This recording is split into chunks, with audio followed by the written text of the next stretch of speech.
আসসালামু আলাইকুম, কেমন আছেন সবাই? নিশ্চয়ই অনেক ভালো আছেন। আপনাদেরও আমি অনেক ভালো আছি, সুস্থ আছি। তো কয়েকদিন আগে আমাকে এক ভাই প্রশ্ন করছে যে আসলে রোমানিয়াতে বর্তমানে যারা ইলিগেল আছে, আমি কমেন্টটা স্ক্রিনে দিয়ে দিচ্ছি, দেখেন আপনারা। তো ইলিগেল যারা আছে তাদের পরিস্থিতি কি, বা কি হচ্ছে, কি আসে বিষয়, এই সংক্রান্ত উনি একটা পরামর্শ বা একটা ভিডিও আমাকে করার জন্য বলছে। তো আমি চেষ্টা করব আসলে যতটুকু সম্ভব আপনাদেরকে বোঝানোর জন্য। তারপরে বাকিটা আপনি আপনার নিজের আন্দাজে বুঝে নিতে হবে আর কি। তো আমি টপিকটা বলার আগে একটা কথা বলি, সেটা হচ্ছে রোমানিয়া আসলে ইউরোপের সেনজেনভুক্ত, বর্তমানে সেনজেনভুক্ত, 2024 সালে সেনজেন হয়েছে। তো সেনজেন হইলেও রোমানিয়ার যে যে সকল সেনজেনের রুলস রেজুলেশন থাকা উচিত, এটা আসলে এখন পর্যন্ত কার্যকর হয় নাই। এটা হইতে মোটামুটি ভালো একটা সময়ের প্রয়োজন। এটা আস্তে আস্তে হবে আশা করা যাচ্ছে। তো এখন মূল বিষয়ে আসি। মূল বিষয়টা হচ্ছে ভাই যে প্রশ্নটা করছে, এই প্রশ্ন আলোকে যদি একটু কথা বলি, সেটা হচ্ছে রোমানিয়াতে যারা অবৈধভাবে আছেন বা অবৈধ হয়ে গেছে, যে কোনো কারণেই হোক, প্রথম একটা টিআরসি হয়েছে, পরবর্তীতে টিআরসি কোম্পানি করে নাই, বা যে কোনো একটা কারণেই হোক অবৈধ হয়ে গেছে, মোট কথা তারা আসলে অনেকেই বর্তমানে, বর্তমানে বলতে বিগত যদি 3-4 মাস আগের কথা বলি, এটা তো প্রতিনিয়ত চালু আছে, প্রতিনিয়ত চালু থাকবে, এটাই স্বাভাবিক। তো বিগত দিনে 3-4 মাস আগের যে অভিযান গেছে বা ধরপাকড় চলছে, এটা আসলে খুবই দুঃখজনক। যাকে যেখানে পাইছে, সন্দেহভাজন হোক বা কোনো ইনফরমেশনের ভিত্তিতে হোক, সেখান থেকে তাকে কিন্তু ডিরেক্টলি ডিপোর্ট করছে। যে যে দেশের, সেই তাকে সেই দেশে ডিপোর্ট করছে। তো অসংখ্য লোক, এটা আসলে আপনারা ফেসবুকের কল্যাণে বিভিন্ন গ্রুপে, বিভিন্ন পেজে আপনারা দেখছেন। আমিও কয়েকটা পোস্ট করছিলাম। অনেক মানুষ আসলে তারা ডিপোর্ট করছে বিভিন্ন জায়গা থেকে ধইরা, সেটা বর্ডার থেকে হোক বা কাজের অবস্থান থেকে হোক, বাসা থেকে হোক, বিভিন্ন জায়গা থেকে। ইভেন আমার নিজস্ব পরিচিত এরকম ভাই বেড়াদেরও ধরা খাইছে। ধরা খাওয়ার পরে তারা বাংলাদেশে ডিপোর্ট হয়েছে।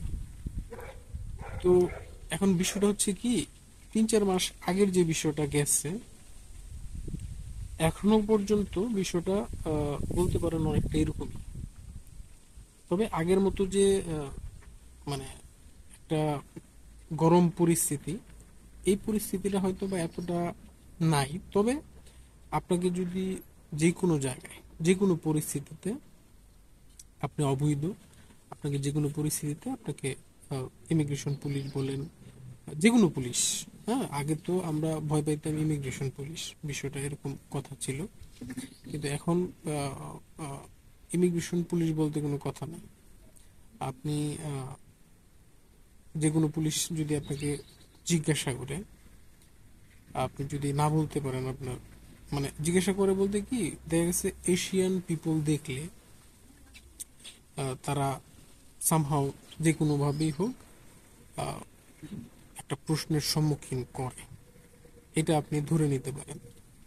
তো সেই ক্ষেত্রে অনেকে আছে, তার দেখতে তো আমরা তো যারা এশিয়ান আছি, তারা তো দেখতে ইউরোপিয়ানের মতো না। তো সেই ক্ষেত্রে দূর থেকে তারা দেখলে একটা নোটিস করতে পারে। নোটিস করলে দেখা গেছে তারা যদি এরকম সন্দেহভাজন হয়, আপনাকে তারা প্রশ্ন করতে পারে। তো প্রশ্ন করলে যেটা হবে সেটা হচ্ছে, আপনার কাছে যদি বৈধতার কোনো কাগজপত্র না থাকে, সেই ক্ষেত্রে কিন্তু আপনাকে তারা তাদের কাস্টডিতে বা তাদের যে জায়গা আছে, থানা, সেখানে তারা নিবে।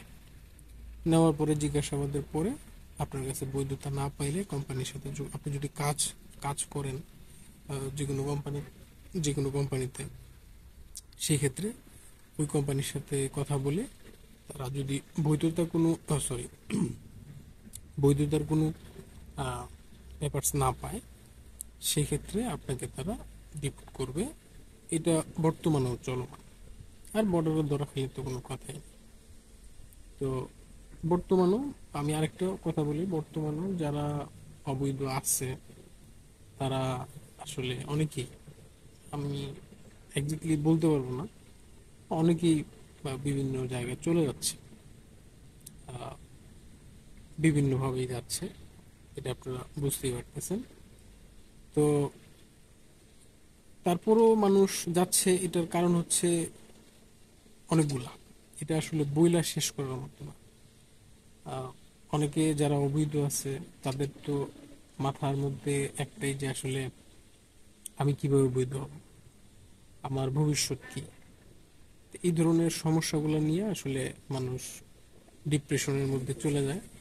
তখন হয়তো বা যে কোনো কারণবশত তারা একটা ডিসিশন নিয়ে নেয় যে আমি অন্য দেশে চলে যাব। তো বর্তমানে ইউরোপের অনেক দেশগুলোতে আপনারা জানেন, কিছুদিন আগে এই যে ইটালি, ফ্রান্স, বিভিন্ন দেশগুলো, জার্মানি, এরা আসলে যে অ্যাসাইলম সিস্টেম বা কেস মারার যে সিস্টেম, এটা কিন্তু আস্তে আস্তে তারা পরিবর্তন করতেছে। তো পরিবর্তনের ক্ষেত্রে আসলে ভবিষ্যতে কি আছে বলা যাচ্ছে না। তো আয়ারল্যান্ডও এই আয়ারল্যান্ড, ব্রিটেন, লন্ডন, এগুলি কিন্তু আস্তে আস্তে পরিবর্তন করতেছে। তো ভবিষ্যতের কথা আসলে বলা যাচ্ছে না। তো রোমানিয়ার প্রসঙ্গে যেহেতু কথা বলতেছি, তো রোমানিয়াতে আসলে অনেক ধরনের সমস্যা আছে। আসলে আমরা যারা বাংলাদেশ থেকে বা বিভিন্ন দেশ থেকে আসি, তারা মনে করি যে আসলে রোমানিয়া আসার পরেই মনে হয় শেষ সব কিছু, আমি ইউরোপে চলে আসলাম, আমার ভবিষ্যৎ উজ্জ্বল। আসলে ব্যাপারটা এরকম না, অনেক ক্ষেত্রে এরকম না। যারা এজেন্ট হিসেবে কাজ করে বা করেন, তারা আসলে বেশিরভাগ ক্ষেত্রেই সাপ্লাই কোম্পানির পারমিট ইস্যু করে।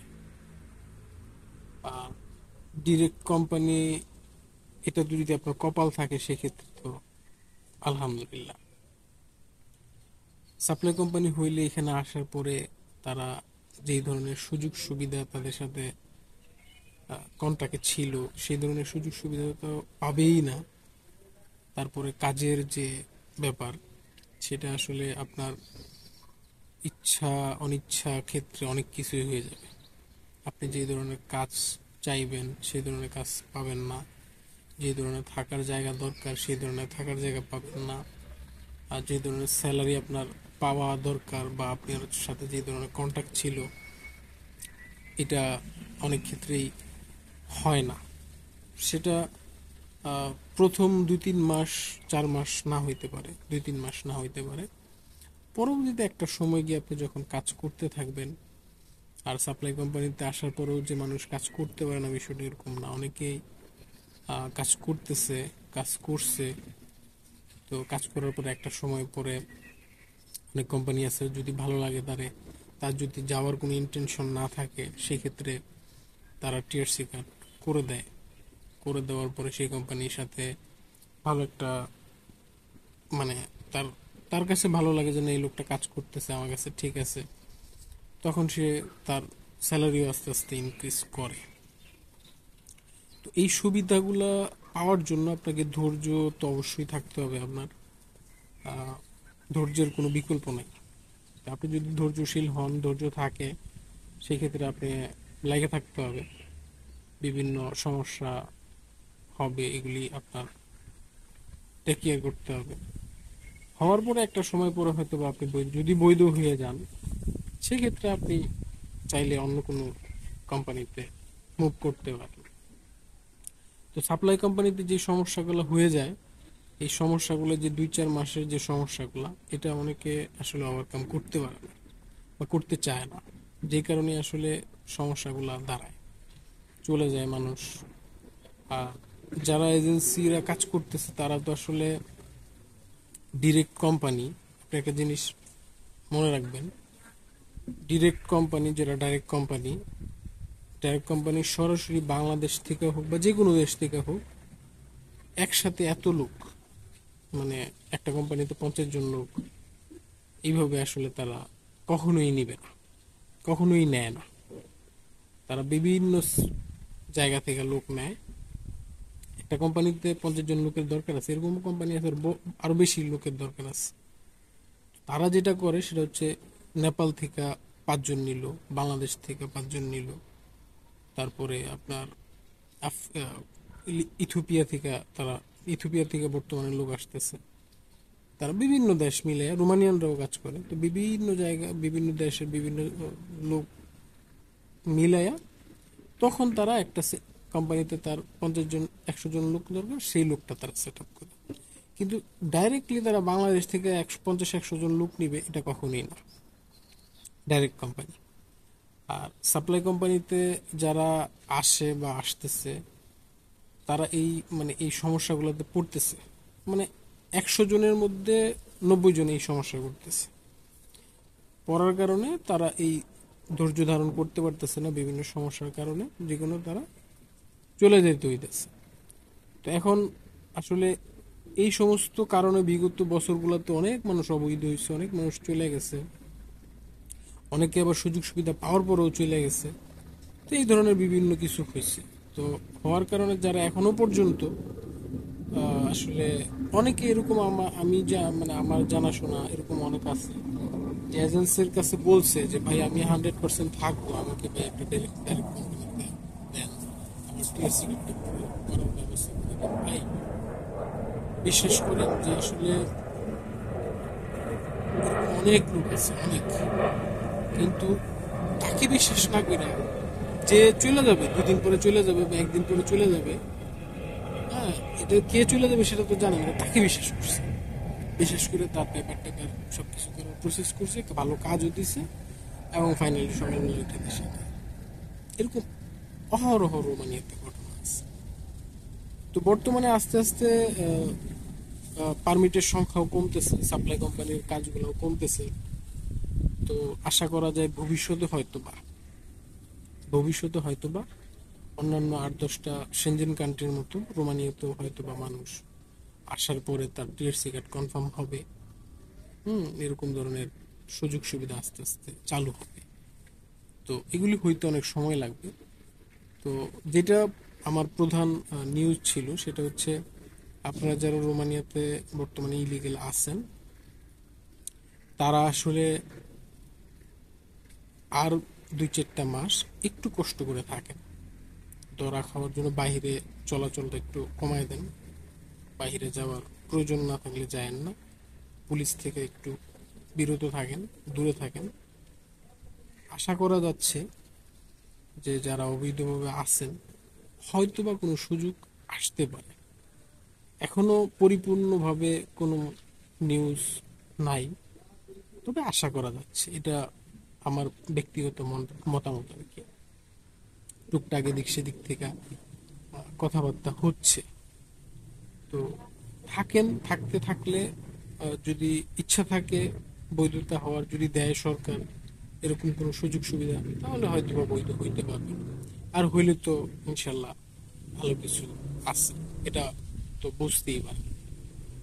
তো সবাই ভালো থাকবেন, সুস্থ থাকবেন। আর কারো যদি কোনো প্রশ্ন বা কোনো কিছু জানার থাকে আমাকে কমেন্ট করে রাখবেন।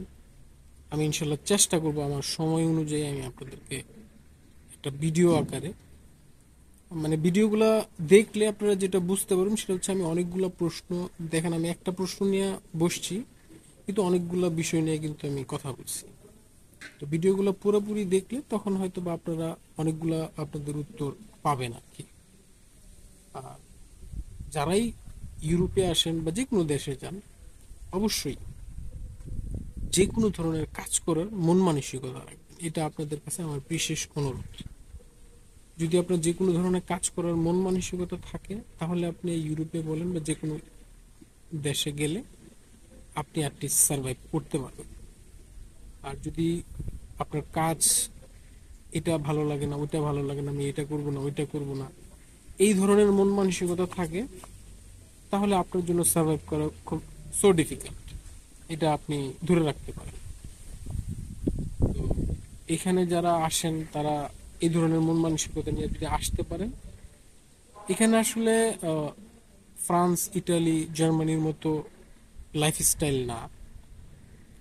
তবে আপনি ভবিষ্যতে যদি স্ট্রাগল করতে পারেন, আপনার পেপারস হয়ে যায়, তখন হয়তো বা আপনি আরো ভালো অপরচুনিটি আপনি আশা করতে পারেন। তো সবাই ভালো থাকবেন, সুস্থ থাকবেন, আর আমার জন্য দোয়া করবেন, আমিও আপনাদের জন্য দোয়া করি। আল্লাহ হাফেজ। আবারও নতুন কোনো ভিডিও নিয়ে আপনাদের সাথে হাজির হব। সেই পর্যন্ত আল্লাহ হাফেজ।